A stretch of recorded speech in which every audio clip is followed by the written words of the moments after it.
Assalamualaikum warahmatullahi wabarakatuh. Selamat berjumpa kembali anak-anak dengan Bu Tina. Nah, kita mau lanjut untuk pembahasan tematik tema 8 subtema 2, keunikan daerah tempat tinggalku. Nah, muatan PPKN kali ini mengemukakan pendapat tentang keragaman karakteristik individu. Nah, dalam masyarakat Indonesia terdapat berbagai suku, berbagai macam agama dan berbagai macam, ini kegemaran ya, jadi kegemaran. Untuk suku-suku bangsa Indonesia ini cukup banyak. Nah, agama pun ada 6 ya, apalagi dengan kegemaran ya. Ini banyak sekali. Nah, tugas kita bagaimana selanjutnya? Nah, daerah tempat kita yang dihuni oleh masyarakat yang berbagai macam ragam ya, perlu kita syukuri dengan cara menghormati, saling menjaga sikap saat bergaul. Nah, jadi kebiasaan yang ada di dalam masyarakat juga berbeda-beda. Selanjutnya, menjelaskan keragaman individu di sekolah.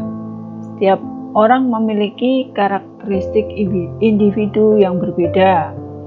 Nah, karakteristik itu meliputi keragaman fisik, sifat, agama, dan juga asal daerah. Manfaat yang kita ambil adalah bisa mempererat rasa tolong-menolong antar teman. Kita juga bisa menambah pengetahuan dengan kebudayaan daerah lain. Nah, maka untuk bisa kita dapatkan itu, kita harus menghormatinya, menghormati keragaman masing-masing karakteristik. Ya, ini ada gambar permainan pengenalan budaya di sekolah. Ya. Masing-masing anak menggunakan baju adat dari daerah masing-masing. Kita lanjut tentang keragaman kegemaran teman sekelas. Ya, meskipun kalian berbeda-beda dari asalnya, fisiknya, tapi keragamannya juga pada kegemaran kalian. Nah, kegemaran antara satu teman dengan teman lainnya bisa berbeda, tapi juga bisa sama. Nah, meskipun berbeda, kita harus tetap saling menghargai dan menghormati. Di sini ada gambar permainan tebak kegemaran. Nah, kira-kira apa ini yang dibawa oleh anak ini? Ya, bola. Nah, kemungkinan apa dia kegemarannya? Bermain sepak bola atau basket. Ya. Lanjut lagi. Adakah dari gambar di bawah ini yang menjadi kegemaranmu dan kegemaran temanmu? Apa alasan kalian menggemari macam-macam ini? Mungkin ada yang gemar menyanyi atau gemar bermain musik ya. Mengapa kalian milih itu? Ya, karena suaranya saya bagus, Bu. Nah, atau saya suka bermain musik. Nah, karena asik sekali kita bisa memainkan bermacam-macam alat musik. Ya, misalnya seperti itu ya. Kita lanjutkan untuk materi berikutnya, IPS ya. Menjelaskan jenis pekerjaan berdasarkan daerah tempat tinggal. Nah, kalian pernah melihat benda seperti ini ya. Nah, ini adalah bahan-bahan yang berasal dari kayu. Nah, di Indonesia tempat tinggal yang banyak sekali memproduksi seperti ini adalah daerah Jepara, Jawa Tengah. Nah, masyarakat di sana banyak menghasilkan berbagai ukiran yang dibentuk, yang terdapat di almari atau di meja atau figura atau kursi. Nah, masyarakatnya banyak bekerja sebagai tukang ukir ya, pengusaha mebel atau furniture, kemudian pemotong kayu ya, dan pengrajin mebel. Nah, masih di daerah Jawa Tengah ada juga daerah penghasil bandeng, ya, bandeng presto. Kalian pasti sudah pernah ini. Nah, masyarakat di sana bekerja sebagai nelayan, juga bisa petani tambak. Nah, ada juga yang menjadi pengolah ikan, ya, jadi mengolah ikan yang sudah tersedia di daerah tersebut, ya. Atau bisa juga dia bekerja sebagai buruh pabrik pengolahan ikan. Nah, ini ada satu gambar lagi yaitu apel. Kalian bisa menebak pasti dari mana ini? Ya, ini adalah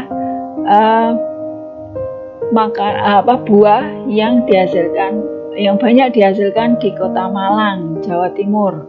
Nah, apa hubungannya? Nah, pekerjaannya apa masyarakat di sana? Ya, hubungannya dengan apel ini. Ya, mereka bisa menjadi pemilik perkebunan apel. Bisa juga dia menjadi petugas atau pegawai yang tugasnya memetik apel, ya, pemetik apel. Bisa juga orang yang mengolah bahan-bahan dari apel, misalnya selai atau keripik. Ya, itu pekerjaan yang bisa dimanfaatkan oleh masyarakat di sekitar itu. Ya.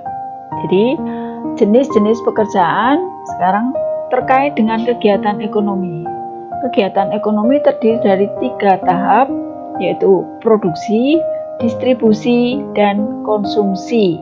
Nah, produksi itu kegiatan menghasilkan barang. Kemudian distribusi kegiatan menyalurkan atau mengantarkan barang.